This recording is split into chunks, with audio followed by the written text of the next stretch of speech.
وَمَا لَنَا أَلَّا نَتَوَكَّلَ عَلَى اللَّهِ وَقَدْ هَدَانَا سُبُلَنَا وَلَنَصْبِرَنَّ عَلَى مَا آذَيْتُمُونَا وَعَلَى اللَّهِ فَلْيَتَوَكَّلِ الْمُتَوَكِّلُونَ. Ada pertanyaan yang lain enggak? Kalau enggak ada, kita lanjut ke hadis yang selanjutnya. Ini berapa? 10 menit lagi ya?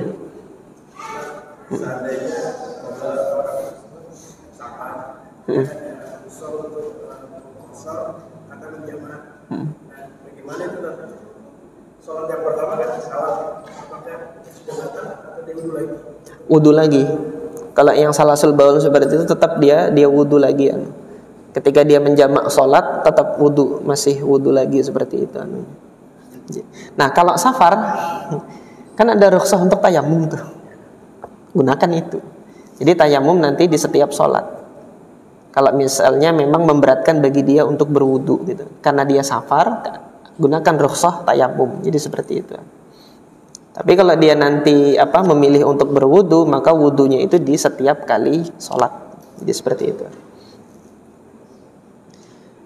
Hadis yang selanjutnya hadis Muawiyah ibn Abi Sufyan radhiyallahu anhu. Hadis ini diriwayatkan nanti dari dua jalur. Jalur yang pertama itu berujung kepada Muawiyah bin Abi Sufyan. Jalur yang kedua nanti berujung kepada Ali ibnu Abi Thalib radhiyallahu anhum ajma'in. Saya mengatakan radhiyallahu anhum itu untuk Muawiyah dan untuk Abi Sufyan dan untuk Ali, bukan untuk Abi Thalibnya, karena Abi Thalib wafat dalam keadaan kafir.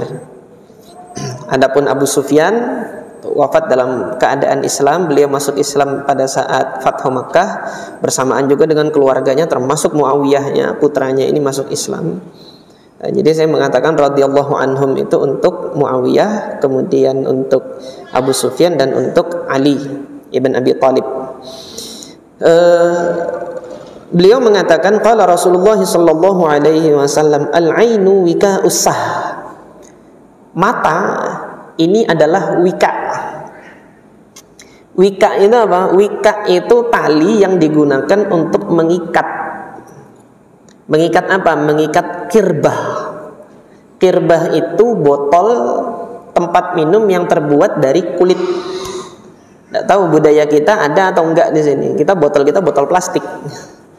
Habis dipakai dibuang. Menjadi masalah bagi Kementerian Lingkungan Hidup. Ini gimana ini mengolah sampah plastik ini ya. Nah, kalau di masyarakat Arab pada saat itu punya botol. Botolnya itu terbuat dari kulit kambing. Yang mana penutup botol mereka itu adalah tali diikat. Ketika diikat itu yang menjadikan lubang tutup botolnya itu tidak mengeluarkan apa yang ditampung di dalam.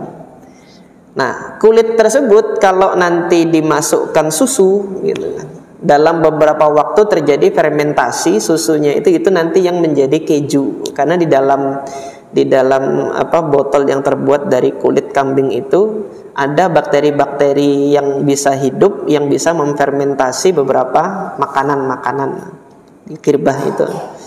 Nah, ini nutupnya dengan tali, namanya itu wika.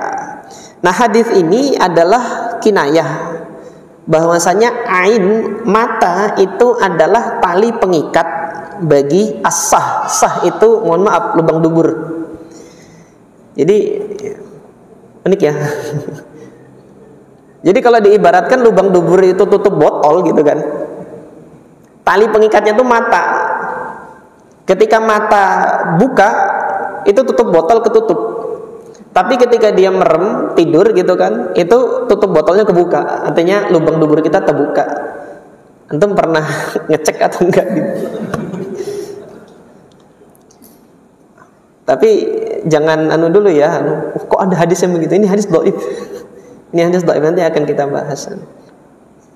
Intinya kalau dinyatakan kok bisa hadis yang kayak gitu kan? Enggak, ini hadis dhaif. Kalau kita membahas kedhaifannya kayaknya nggak cukup untuk malam hari ini. Insya Allah nanti kita sambung pekan yang akan datang. Al-ainu wika usah. Jadi mata ini adalah pengikat penutup bagi lubang dubur. Ini matan bunyi hadisnya gitu. Fa idza namatil ainan, ketika kedua mata itu sudah tertidur gitu kan. Istatlaqal wika, maka tali sumbat botol itu kebuka. Gitu. Al hadits rawahu Ahmad, diriwayatkan oleh Al-Imam Ahmad ibn Hanbal. Hadis yang diriwayatkan oleh Imam Ahmad bin Hanbal ini tidak melalui jalurnya Muawiyah, tapi melalui jalurnya Ali ibn Abi Thalib.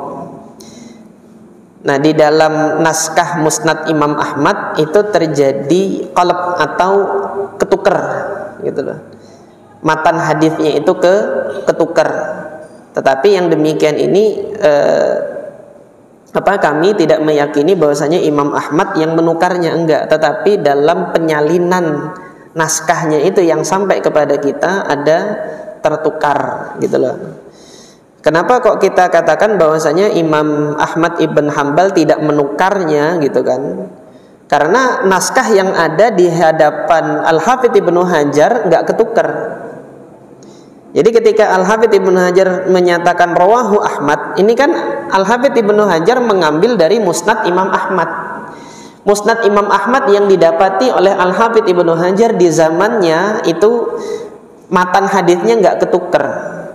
Tetapi naskah Musnad Imam Ahmad yang sampai ke kita, yang kemudian diterbitkan oleh salah satu penerbit di Beirut itu Muassasah Risalah sebagai amanat ilmiah, ini naskah yang ada di hadapan para penelitinya pada saat itu ketukar gitu loh. As-sah wikaul ain, lubang pantat itu adalah tali pengikat untuk mata gitu.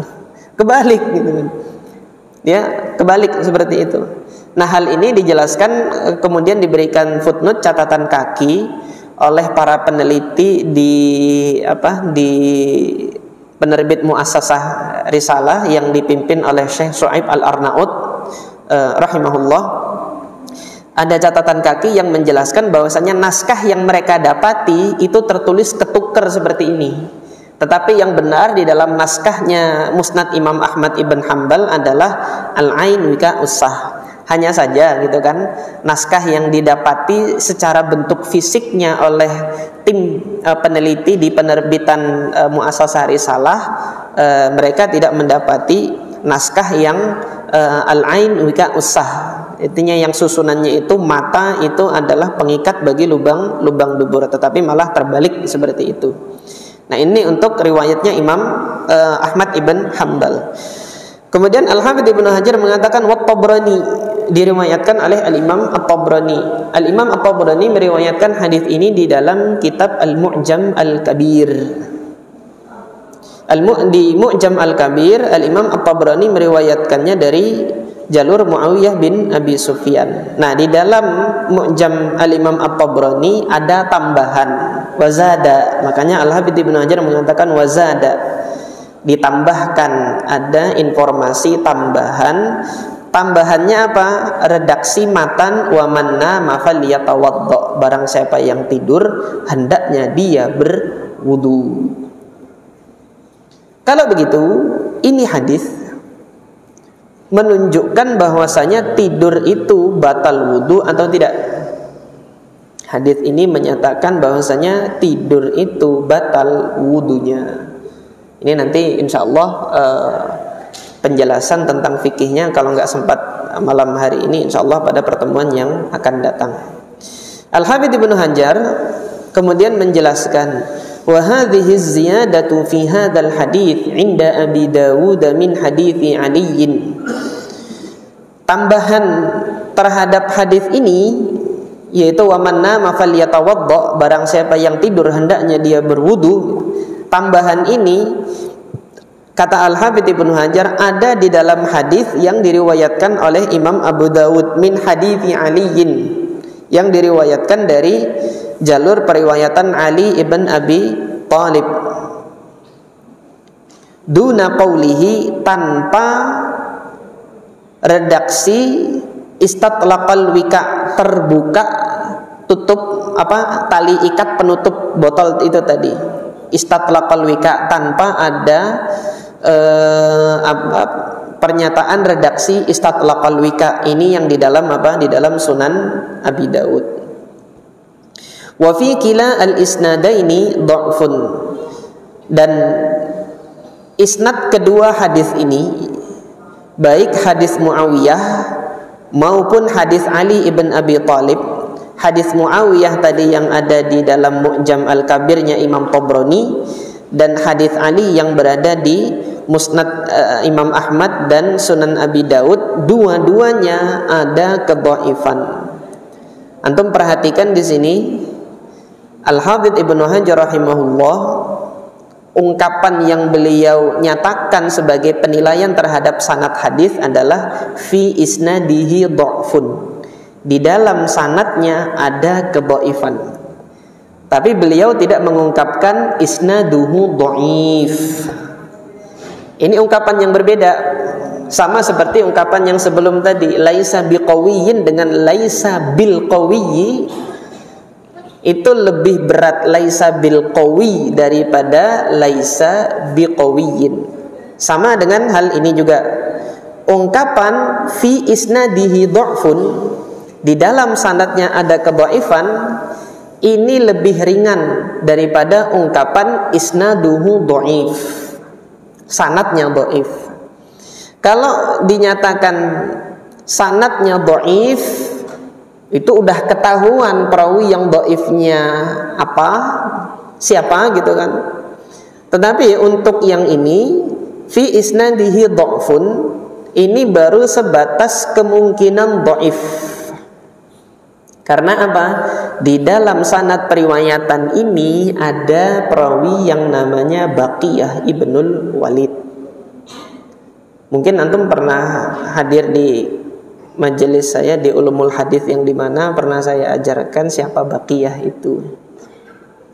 Dan kemudian nanti di dalam sanadnya Imam At-Tabrani ada perawi yang namanya Al-Walid ibnu Muslim. Baik Baqiyah ibnul Walid dan Walid ibnu Muslim, dua-duanya ini adalah perawi yang terkenal melakukan tadlis. Tadlis itu apa gitu kan? Rumit lagi jelaskannya. Insya Allah nanti di pengajian Ulumul Hadis, kalau antum sabar ngikutin, kita akan sampai kepada hadis mudallas. Hadis mudallas atau melakukan tadlis itu adalah satu perbuatan yang dilakukan oleh seorang perawi yang seolah-olah menyembunyikan kelemahan suatu hadis sehingga hadis itu tampak indah gitu loh. Jadi para perawi mudallis itu ketika meriwayatkan hadis itu sejatinya meriwayatkan hadis dengan perantara. Enggak ada contohnya. Ini contohnya, ini perawi yang mudallis meriwayatkan hadis dari gurunya ini ya. Tetapi hadis yang beliau riwayatkan ini dia tidak meriwayatkannya langsung dari gurunya ini, padahal dia pernah bertemu, tetapi hadis yang dibawakan ini dia riwayatkan dari perantara perawi yang lain. Ini perantaranya ini ya. Qadarullah, perantaranya ini adalah perawi yang dhaif. Jadi gitu kan, karena ini ada perawi yang dhaif, gimana cara menyembunyikan ini? Karena hadis yang beliau riwayatkan itu dari dengan melalui perantara, tidak diriwayatkan langsung dari gurunya ini. Maka perawi mudallis itu sering mengatakan ini hadis dari ini. Kalau perawi mudallis mengatakan ini hadis dari guru saya ini, beliau kan nggak bohong toh, benar dari gurunya. Tapi apakah itu dari gurunya langsung atau dengan perantara ini, itu yang tidak dijelaskan oleh perawi mudallis gitu loh. Jadi disembunyikan. Makanya perawi mudallis itu sering ketika meriwayatkan dia mengatakan hadis ini dari fulan. Tetapi dari fulan itu apakah dengan perantara atau tidak, itu dia tidak menjelaskannya. Tapi kalau nanti seorang perawi mudallis itu mengatakan haddatsani, nah ini baru dia berterus terang bahwasanya saya mendengar langsung dari guru saya yang ini, dan gurunya itu adalah perawi yang thiqah. Pada saat seperti itu aman dari tadlis, insya Allah aman dari tadlis, karena seorang perawi mudallis nggak berani dusta gitu kan. Yang maksimal, yang paling berani dilakukannya adalah memanipulasi periwayatan sehingga seolah-olah hadis ini nanti dianggap atau dikira orang langsung dari gurunya yang thiqah, yang kuat periwayatannya itu. Padahal ini ada perantara, dan perantaranya itu disembunyikan. Nah, Baqiyah ibnul Walid dan Walid ibnu Muslim itu adalah perawi yang terkenal pandai menyembunyikan kelemahan hadis dengan cara tadlis ini. Oleh karena itu para kritikus hadis mewanti-wanti kalau di dalam sanad ada perawi yang demikian, yaitu Baqiyah dengan Walid bin Muslim, hati-hati antum. Makanya Al-Hafidz Ibnu Hajar di sini tidak mengatakan isnaduhu dhaif, enggak, karena belum bisa dipastikan adanya tadlis itu. Tetapi kemungkinan adanya tadlis ada. Makanya Al-Hafidz Ibnu Hajar hanya mengatakan apa? Fi isnadihi dha'fun, dalam sanadnya ada kelemahan, ada indikasi kelemahan. Insya Allah pertemuan yang akan datang kita lanjutkan kembali pembahasan hadis ini tentang periwayatan Baqiyah ibnu Walid dengan periwayatan Walid ibn Muslim ini, insya Allah biidznillah. Mudah-mudahan bermanfaat apa yang kita pelajari malam hari ini, dan mudah-mudahan Allah Subhanahu wa taala menuliskannya sebagai pemberat timbangan kebaikan kita di akhirat nanti. Subhanakallahumma rabbana wa bihamdika asyhadu an la ilaha illa anta astaghfiruka wa atubu ilaik. Assalamualaikum warahmatullahi wabarakatuh.